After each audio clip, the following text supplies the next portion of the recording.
Faidah zawalul mani dan turu'ul mani. Ini kayak masalah penting yang selayaknya diketahui oleh para istri atau para perempuan baik sebelum nikah atau setelah menikah. Tentu ya, karena lebih banyak berhubungan dengan mereka daripada orang laki. Ya. Satu, zawalul mani. Zawalul mani artinya terangkatnya penghalang.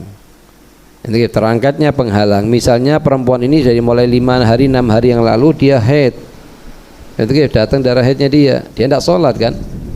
Begitu masuk waktu adzan subuh atau adzan zuhur dia tidak sholat dikarenakan dalam keadaan haid, masih udzur. Pencegahnya yang mencegah dia untuk melaksanakan sholat masih ada.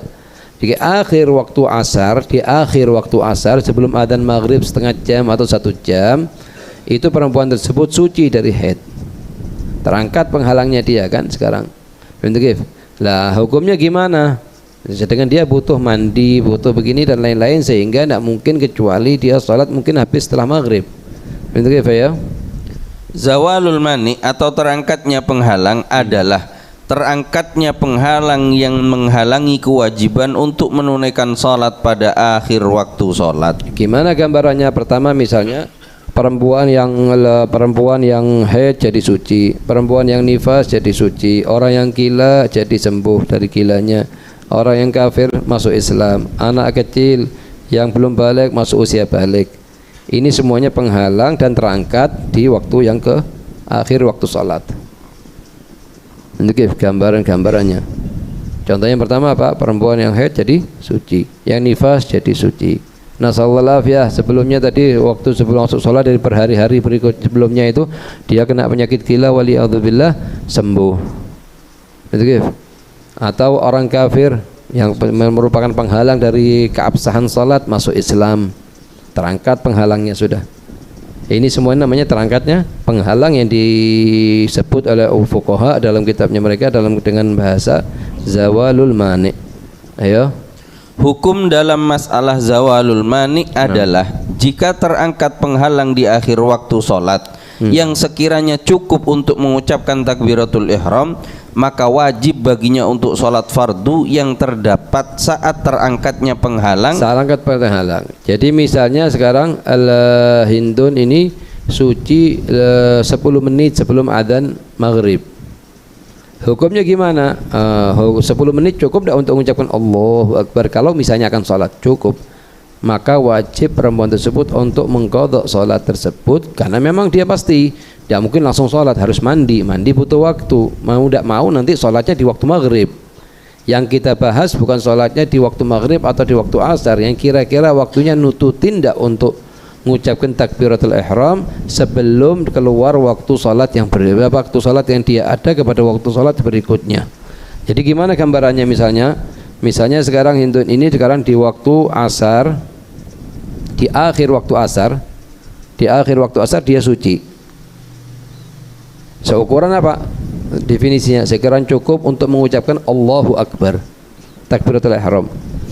Kemudian dia mau tidak mau harus mandi butuh mau tidak mau, maksud di sini nanti di maghrib, mungkin di pertengahan maghrib baru selesai mandinya dan lain-lain, tidak masalah salatnya di sini.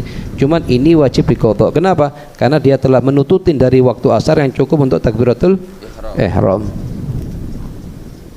Ya. Kalau di zawalul mani al-madar ala idrak takbiratul ihram. Bikhilaf di masalah turu'ul mani nanti.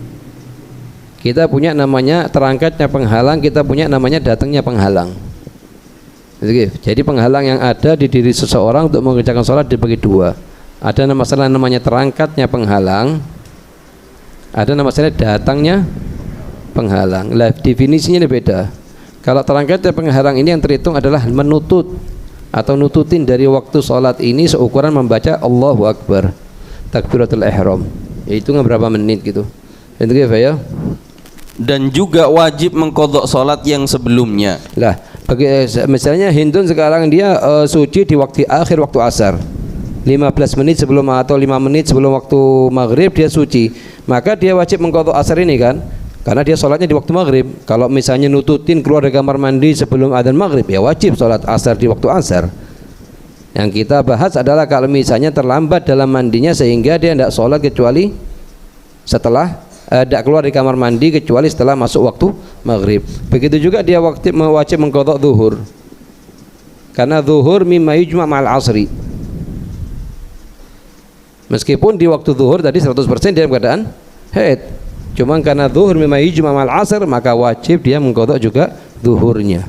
Begitu juga kalau misalnya antara maghrib sama isya, di akhir waktu isya dia suci, di akhir waktu isya, maka dia wajib mengqadha isya, begitu juga mengqadha maghrib, karena maghrib ijma' ma'al isya. Di akhir waktu isya ini sebelum adzan subuh 5 menit suci dia. Gitu. Lain hanya kalau subuh sebelum isyraq 5 menit dia suci, maka tidak wajib kecuali mengqadha subuh aja, karena subuh tidak bisa digabung lah dengan isya wala dengan zuhur. Ayo. Hal ini jika sholat tersebut dapat dijamak dengannya. Nah. Contoh masalah zawalul mani. Nah. Seorang anak telah masuk usia balik. Nah, anak tadinya tidak wajib dia sholat dikarenakan masih belum usia balik, kemudian balik. Balik dengan apa misalnya? Balik misalnya dengan sin, artinya dengan umur. Oke, misalnya katanya dia 15 tahun persis, 5 tanggal sekian bulan sekian, jam 5 sebelum adzan maghrib setengah jam atau 15 menit. Oke, ayo. Berikutnya orang yang gila menjadi sembuh. Nah, sallallahu alaihi, waktu dia masuk waktu zuhur asar dia kena sallallahu alaihi, kena penyakit gila. Di akhir waktu asar dia sembuh dari gilanya. Ayo.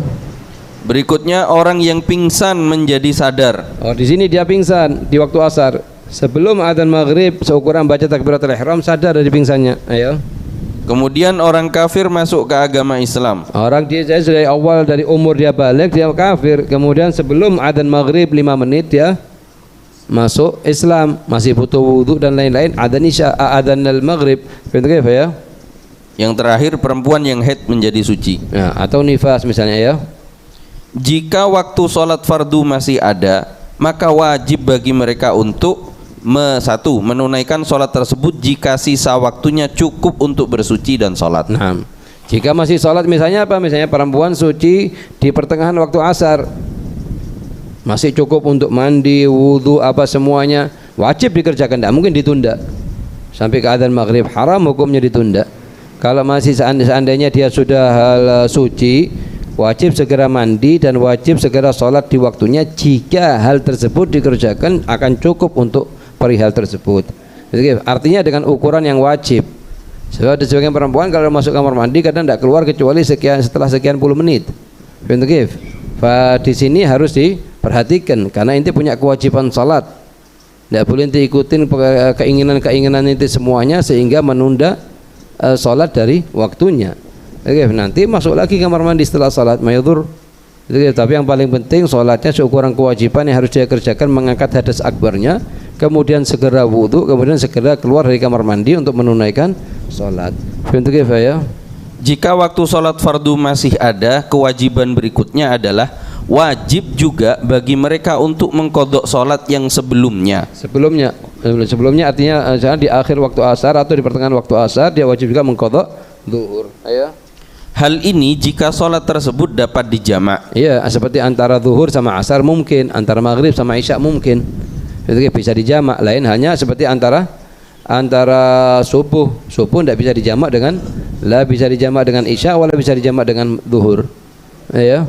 Contoh, jika hal-hal di atas terjadi pada akhir waktu sholat asar, maka wajib bagi mereka untuk mengqadha sholat zuhur dan sholat asar.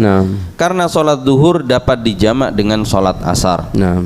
Masalah berikutnya turu'ul mani. Ini selesai kita masalah ya terangkatnya penghalang.